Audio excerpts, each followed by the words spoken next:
hacerlo todo, en repasar algunas cifras, más que todo consolidar parte del debate frente a lo que estamos. El miembro informante hoy procuró, haciendo un gran esfuerzo, afirmar la justificación del presupuesto sobre los primeros 8 presupuestos, a donde realmente el perfil era distinto de los 4 últimos, ¿no? Efectivamente.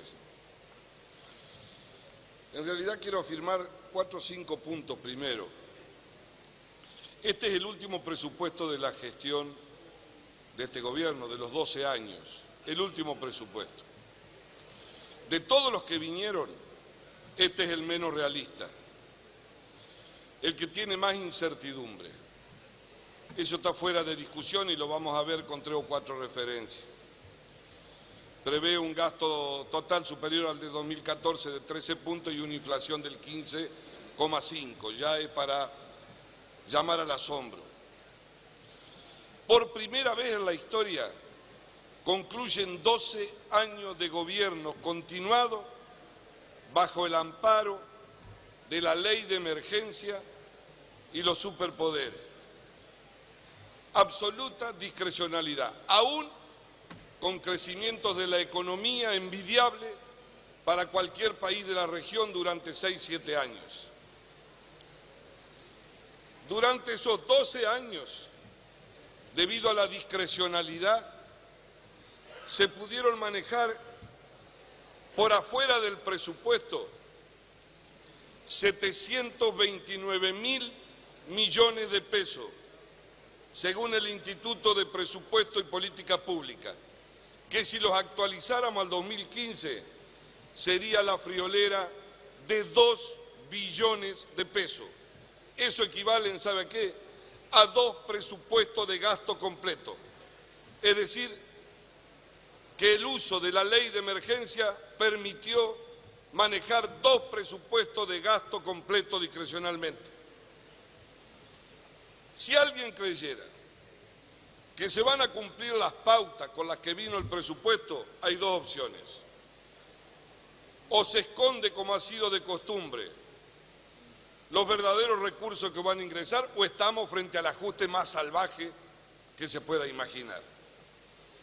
Porque, como veremos por un instante, plantear en un presupuesto que de una inflación del 40 van a pasar al 14, en una economía en recesión, en un año, no hay otra manera de hacerlo. Absolutamente. Quiero repasar 2 o 3 cosas que están vinculadas a muchas de las que se han dicho, que son interrogantes. Si se prevé un crecimiento del PBI de 2,8, ¿cómo vamos a hacer para que crezca? Con la apreciación cambiaria que tenemos en la actualidad, con la retracción del salario real y en un contexto de incertidumbre para conseguir financiamiento exterior. El gobierno anda raspando la olla. ¿Cómo vamos a lograr el 2%, el 2,8% de crecimiento? El consumo cayó 3% en junio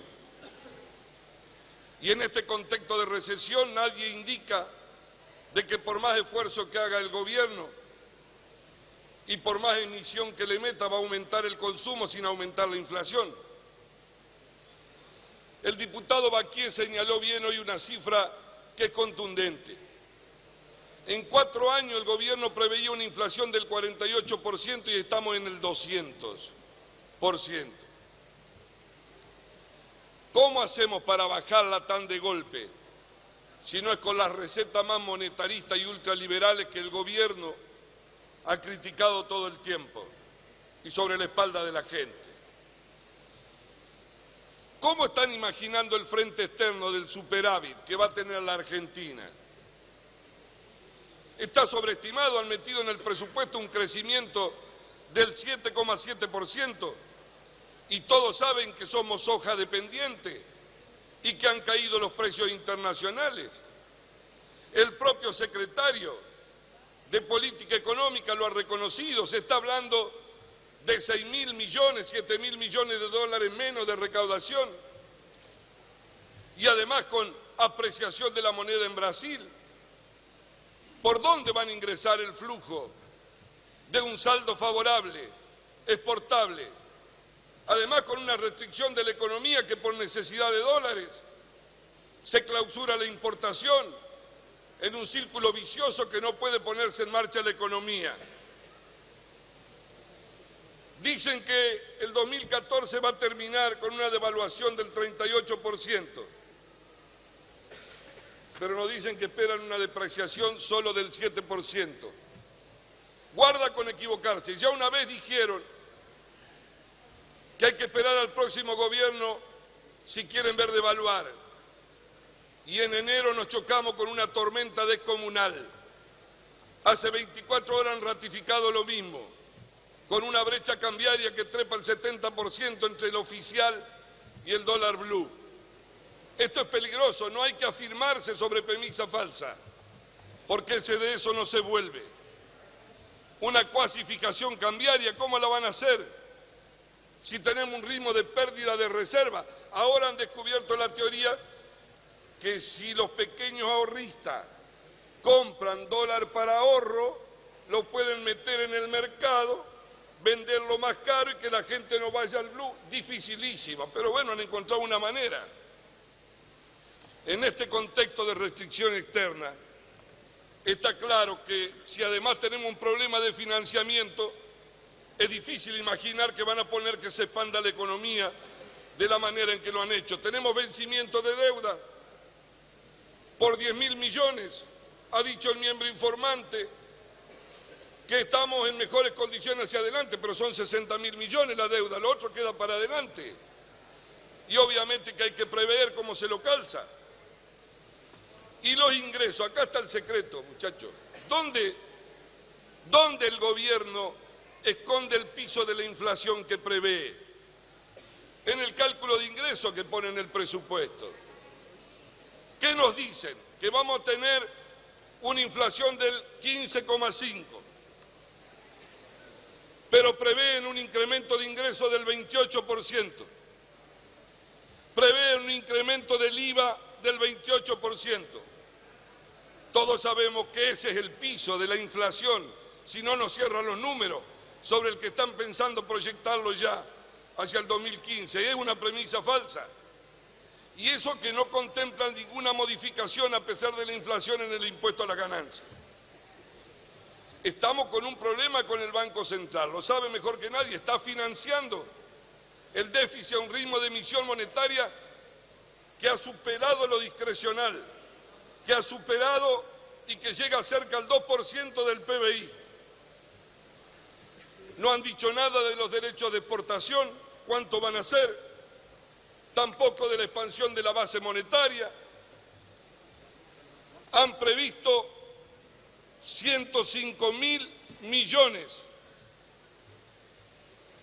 y la nación cada vez se queda con más plata de los impuestos, va a trepar arriba del 65%. Señor presidente, no hablemos del gasto. Algunos creen que eso define el progresismo o el liberalismo. El tema no es el gasto en sí mismo.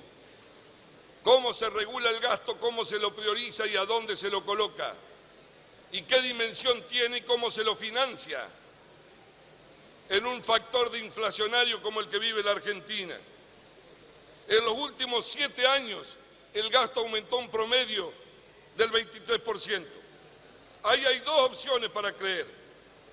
Si creemos las estimaciones del gobierno, el 2015 va a ser un año de un fuerte ajuste fiscal, tal cual diría el presupuesto, porque el gasto en el 2015 cae en términos reales no menos del 10%.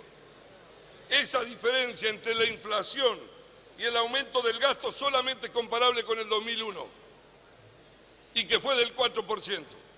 Si uno no cree en las estimaciones del gobierno, estamos frente a otro escenario. ¿Cuál es?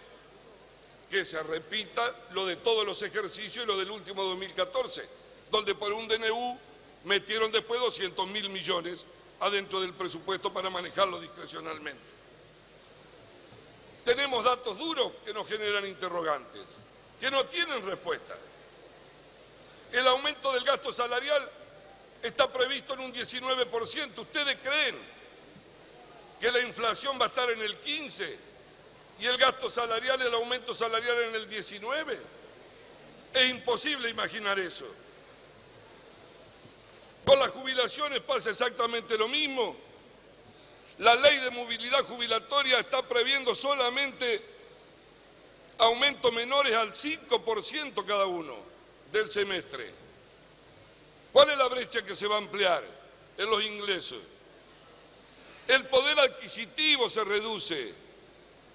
No nos enojemos, si nosotros tomáramos la base de la inflación que tuvimos este año, estamos con el 4,5% de pérdida del salario real, y el año que viene, con la inflación que estima el gobierno del 27 o el 28, aunque no lo diga pero que la oculta, la pérdida es del 13%, una enorme contracción. Por eso es difícil imaginar un presupuesto con un voluntarismo a donde se habla de superávit fiscal, de aumento del consumo, sin financiamiento, manteniendo con emisión, bajando el gasto y que no va a haber inflación. Eso es una ficción, pero una ficción dicha con todo respeto, porque la realidad se va a encargar de demostrar lo contrario. Va a pasos agigantados. Estamos más cerca de enero, aunque lo nieguen, que hacia dónde vamos. No quiero cansar con cifras, Presidenta. Están previendo en el presupuesto que el Banco Central va a meter un financiamiento de 32.000 millones de dólares. ¿Se imagina la cifra? Lo que significa eso. Sin hablar de lo que prevén de 97.000 millones de dólares para emitir deuda y avales del Tesoro. Ese es el cuadro. Entonces, no hay que enojarse. Esto no es una pelea por la lealtad. Porque si uno quisiera actuar con cierta chicana, diría, escúchenme, están haciendo progresivo en el discurso y ajusten las cuentas, porque ninguna de las cifras aún dibujadas de una inflación real ni siquiera la han podido disimular para igualarla con el salario. Y están prendidos de la puerta del Banco Central todos los días, ahora con un amigo, para ver si la maquinita va a mayor velocidad. Eso no es un problema del liberalismo, eso es un problema de responsabilidad fiscal. Si uno quiere parar la inflación, frente a ese escenario estamos. Señor Presidente, queda 1 año y medio y va a venir el jefe de gabinete el 5 del mes que viene, según nos ha anunciado. Seriamente esperamos lo que venimos esperando desde hace 2 oportunidades: que nos traiga una hoja de ruta del año y medio que queda en la Argentina para que la gente vote. ¿Por dónde vamos a ir? Con cifras reales, con verdades, pero por favor salgan de la turbulencia. No se enceguezcan, porque están frente a situaciones como la de la semana pasada. Resulta que el ministro de Economía se enojaba con el presidente del Central porque no bajaba la tasa de interés. Cambiaron el presidente del Central y subió la tasa de interés. Y Capitanich, haciendo magia, nos dijo, es una decisión para que la gente ahorre más, en vez de reconocer el problema. Señor Presidente, terminamos este año votando un presupuesto para el año que viene que lamentablemente podrá ser sostenido un mejor pasado, pero como está escrito, nos augura un muy mal futuro. Muchas gracias.